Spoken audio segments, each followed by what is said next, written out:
Welcome back to Sorry Not Sorry. I'm Pastor Kelly Krieg alongside co-host Stephen Cholak. Howdy. Another exciting episode of Sorry Not Sorry. So I know you're on the edge of your seats. I know. They've been in anticipation emailing me. When's the next one? When's the next one? It's always Monday at noon. Always Monday at noon. Unless it's not. It's not, like when you're on my channel. But so this week we're going to kind of switch our focus a little bit on how we've been presenting things, and we're going to look at some real world application in a situation in which we find ourselves it's very pertinent in our society today, which is the value of human life. What is your life worth? And so there's two competing camps that exist out there, and we want to be the loudest voice. Unfortunately, I don't think we are often, or at least we're not given the loudest, the biggest platform. Maybe we tend to kowtow to the louder or more rambunctious noises around us. We do. I think we do. Yeah. So when we look to the idea of does human life have value, I think it's obvious from a Christian standpoint we can say yes, but we want to just start at a basic level. You know, what are the basic assumptions about the value of life, and that has to start, like all things, in the beginning, right? Yeah, it does. And how do we get our beginning? Right, and where does that beginning come from? And we've talked about this in previous episodes about the worldviews and what they say, but there's really two competing worldviews when it comes to the value of life. Either God exists, or He doesn't. He doesn't, yeah. And so the answer to your question, does God exist, is going to frame the rest of what we're going to talk about. And so if you come from a viewpoint that, yes, God does in fact exist, then that will determine the value of humanity, if in a positive way, we would say. If the answer is no, then ultimately it's relative, and whether or not you have any real intrinsic value. And really, there is no intrinsic value if God doesn't exist. If God exists, then there is a purpose for us being different or separate from the rest of the animal world and the rest of life in general. If not, then we're just one among many. Yeah, we've won the evolutionary race up to this point. Yeah, but at some point, a dolphin could suddenly... I've always been leery of dolphins. They're too smart for their own good. Or penguins. Yeah, penguins are tricky. Well, they look so fancy in their suits. They do. Hey, is this... I don't know, are we going to get to a question of the difference between the sanctity of life and the quality of life? I think we might. I think that's something we'll get to, because those are what we want to make sure that we understand. What gives you value is that sanctity of life. The whether you are disabled, comatose, 1 day old in utero, 99 years old, whatever that is, the value of your life is not based upon the quality of it, or how productive you are. It is more ingrained. It is because of who you are, or I should more say whose you are, and that's where your value comes from. That's where your worth comes from. It's outside of us. It comes to us. Extra nos. Yeah, extra nos. There it is. The Latin scholar. Yeah. All right, got to get those in. I always tell my students, remember who you belong to, and I'm not talking about your parents. Right. Exactly. Yeah.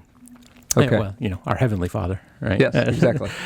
So with the question of, basic assumption, does God exist, does God not exist? Those you have a yes or no question, or yes or no answer to that.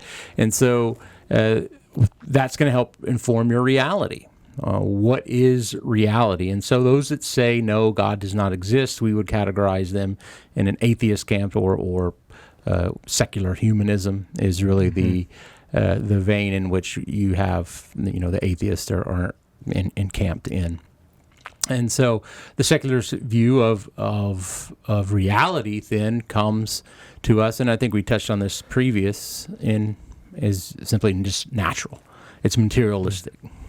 How big is this secular camp, do you think? Because I think it's kind of smaller than we originally think. I think true atheists, true secular humanists, they are. I think it's a smaller number. I think it's growing, and I think that you can see that in the numbers. I guess if you want to believe the polling that's out there, those that are more and more identifying as atheists is growing,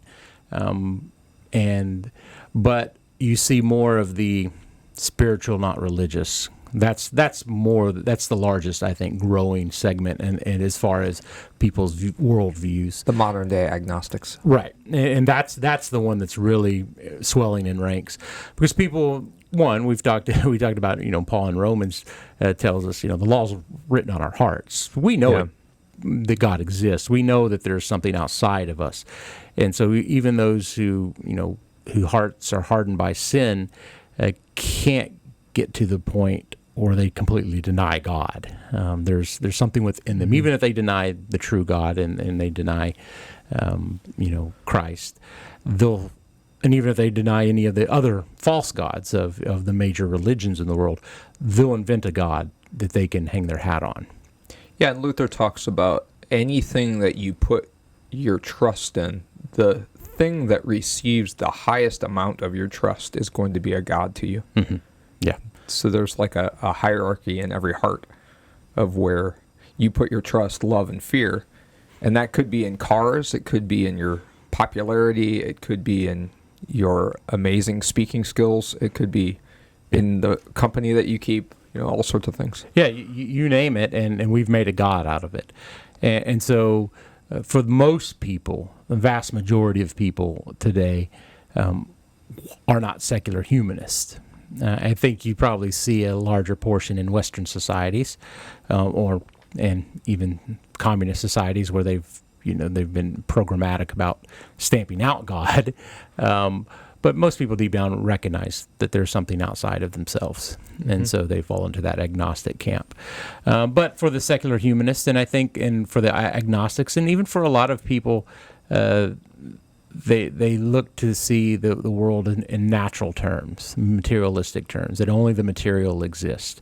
There isn't anything outside of that. So if I can't put it under a microscope, if I can't touch it or feel it or weigh it or measure it in some quantifiable way, if I can't see its effects, then it doesn't exist. And so that's a competing view of reality alongside the Christian worldview of reality, which says, no, there's more than just the natural. There's the supernatural. Right.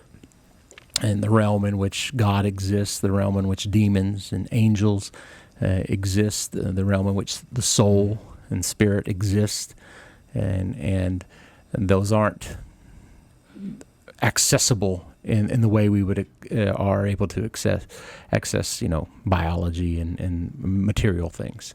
It seems interesting too that as the secular humanists try to take God out of the thing, they also do an equal effort to take demons and sin and darkness out of things too, to a world right now that would make fun of the devil to try to prove that he doesn't exist at all the while he's standing there watching them.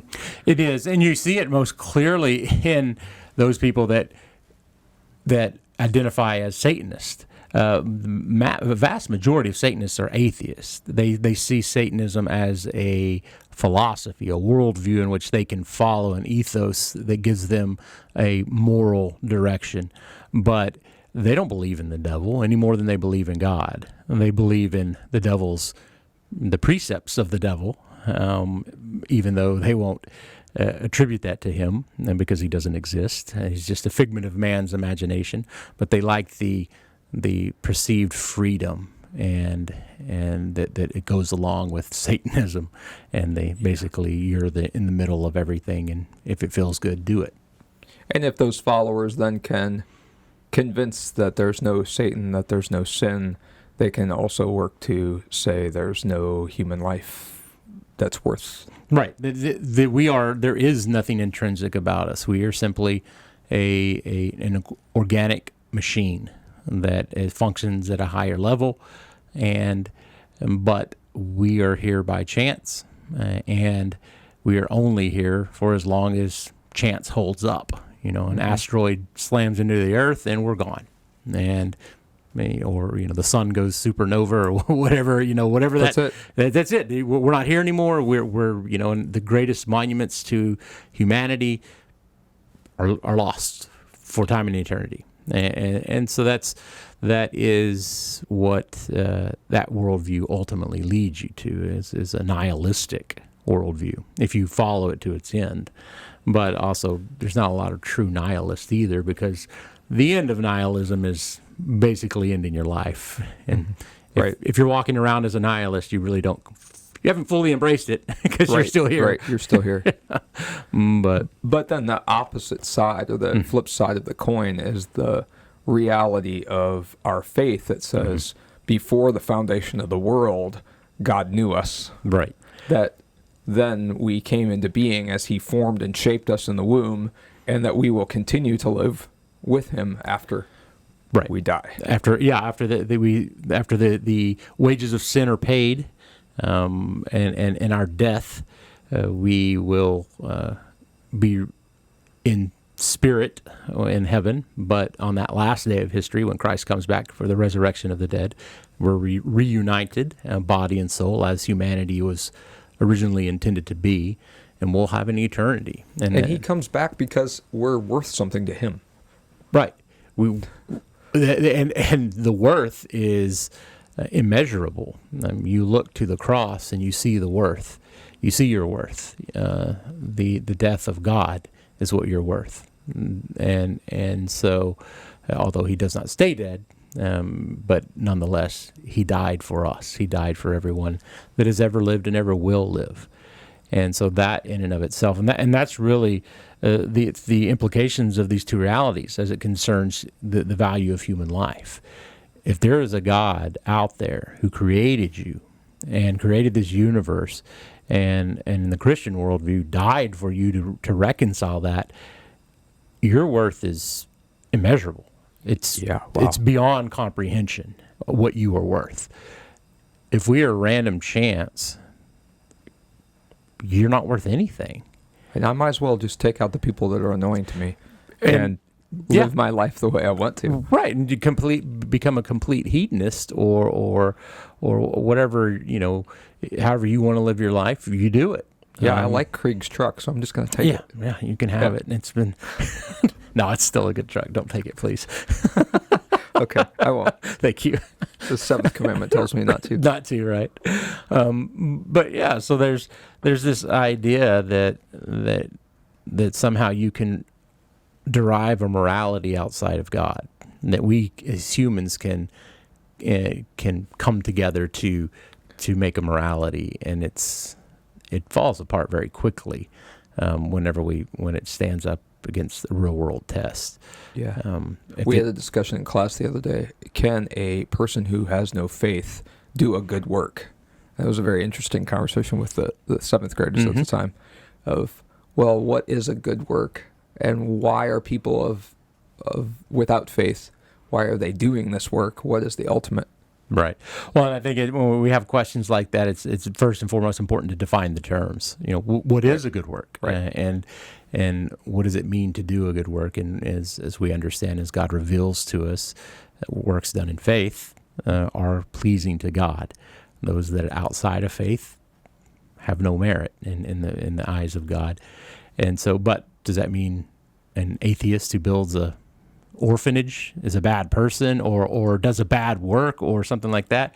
No, God uses people in all sorts of situations for the benefit of his creation. We sort of broke down the fourth petition of the Lord's Prayer a little bit, where Luther says in his explanation that daily bread comes without our prayer even to all evil people. And I said, well, what's the other side of that coin?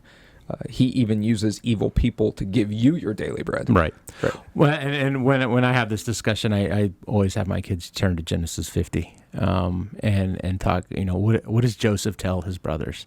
You meant it for evil, God meant it for good. Yeah. And ultimately, we can recognize that in our morality and in the real world application. That bad things happen to good people and good things happen to bad people.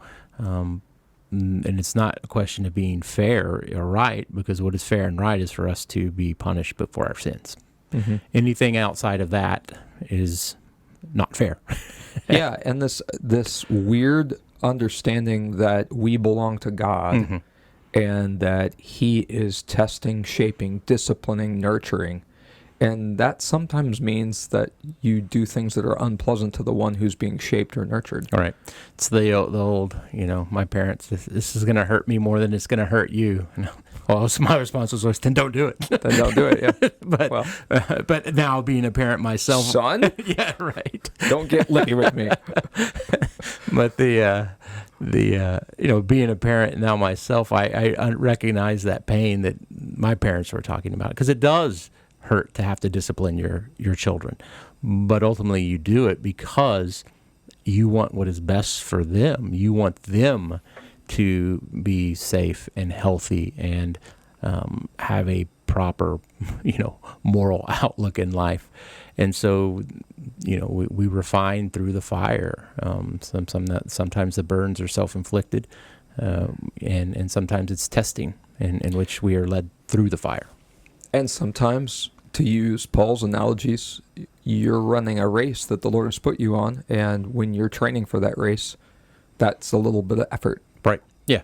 And and we don't box at shadows, as he says, but we have focus in what we're doing, and we train the body as the athlete does, and this stress that and that's a good analogy that Paul does use is the stress we put on our physical bodies to train for an event.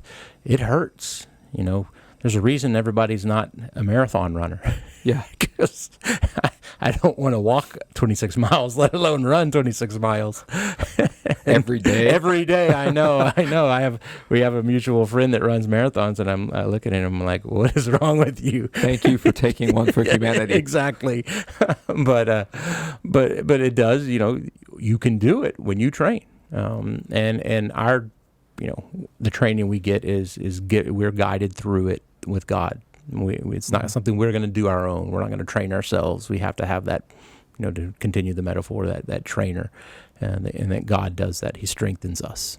He strengthens our faith through His Word, through His sacraments, and ultimately in giving us that value in our lives. There's a hymn that we sing where we say, God has given us our days of gladness, but He knows full well when to give us days of sadness. Mm-hmm. And that sometimes is really hard to get your heart around. Like, wait a minute, he's the one that's giving us days of sadness? Maybe like Job. Right. But He's doing so because He has an interest in you, mm-hmm. an interest so great that He sends forth His Son into humanity to die on the cross and to suffer all of hell for you in order to have you back. Right. To keep you as His own. Exactly. To do the only thing that was possible to reconcile us back to Him, and He does it. And so that when we look at that, that gives us immense value in our humanity.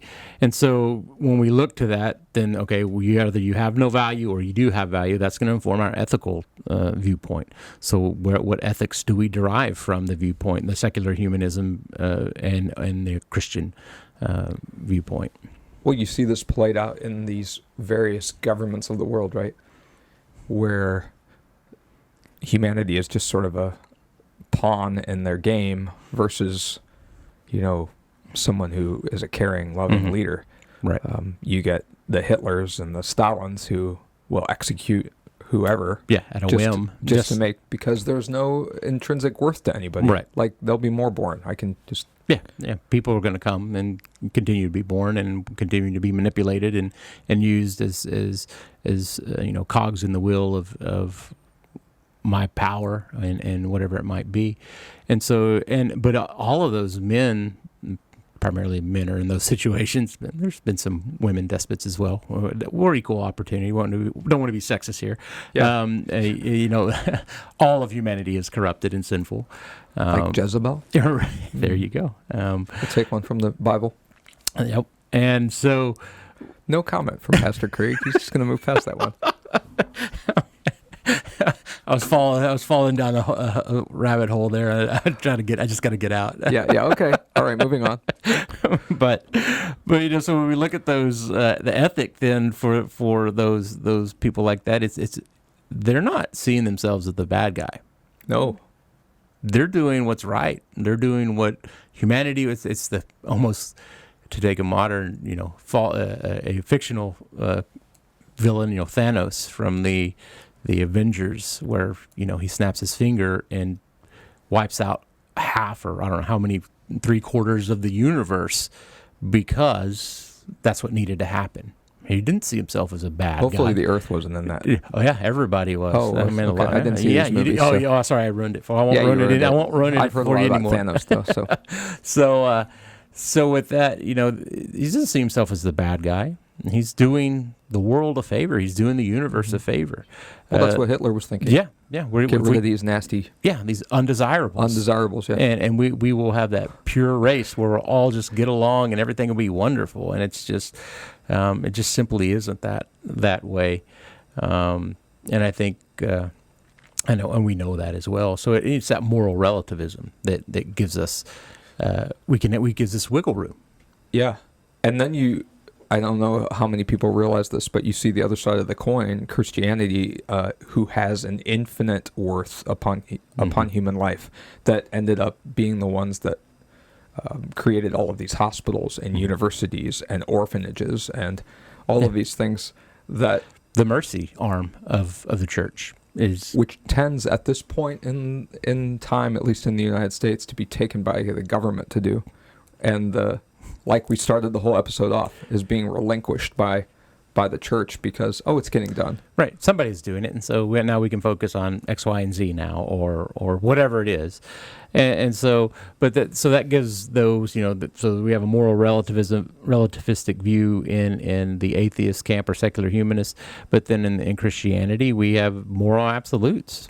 There is right and wrong. There is black and white. There are areas that God says no, we're to say no. God says do, we're to do.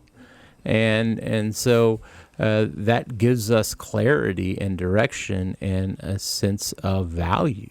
We know that human life is to be protected because God has told us to protect human life. You shall not murder. You are created in the image of God. You are someone who is the creator of the universe, knows every hair on your head. He has them numbered. And he formed you and knitted you together in your mother's womb. And all of these, like... Yeah, and so when we recognize that, we listen then.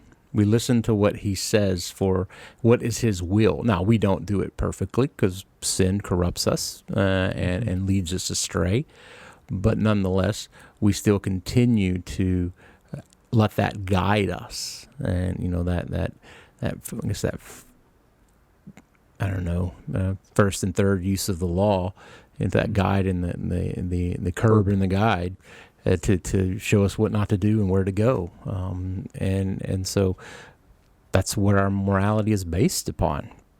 And so the worth that gives to human life, if you have moral relativism, you have materialism, then and only things are naturalism. Human life isn't worth anything. It's just not. You're just a meat bag that thinks it's smarter than it really is. But for the Christian, for the person of faith, you have infinite worth. There's no way to measure it. Well, I shouldn't say no way to measure it. Look to the cross. Yeah, look to the cross. There it is. There's the measurement of your worth. And you should say, we should at least include, too, that then you have worth to other people who are Right. here. Exactly. Yeah. Your worth is to, God in that vertical relationship comes down, brings you worth, and then the horizontal, that worth spreads to your neighbor and to your community. Yeah, and to the Luther used to world. say, God has no need for your good works, but your neighbor does. Right. And we would all be better if we would commit that to memory and live by that, Exactly. by that creed. Bear one another's burdens. And so, yeah. So, all right. So this kind of, you wanted to kind of go over, the value of human, what gives your life worth. For next week, we can talk a little bit about one of the big things in society is, abortion and the value of sanctity of human life today. And so next week we'll kind of talk about that. We'll talk about what some of the arguments that you will find when you defend the right to life and the sanctity of life. You'll hear 4 common arguments that pretty much fall into one of these 4 categories that we can combat, and then we'll back it up using scripture and those types of things. So that's what we'll have looking forward to next week. So until then, make sure you Subscribe, like, ring hit the bell, do do so all you get those the notifications. things. Yeah. Share, comment, do all the things to help this this little show keep going. And Tell your neighbor. Yep. Bear your neighbor's burdens. You need to tell them so that they can bear the burden for you. So this show is a burden. Is that what you're saying to our viewers? Sometimes it may be, right? but nonetheless, we do thank you for watching. And until next time, I'm Pastor Krieg. I'm Pastor Cholak. Have a blessed day.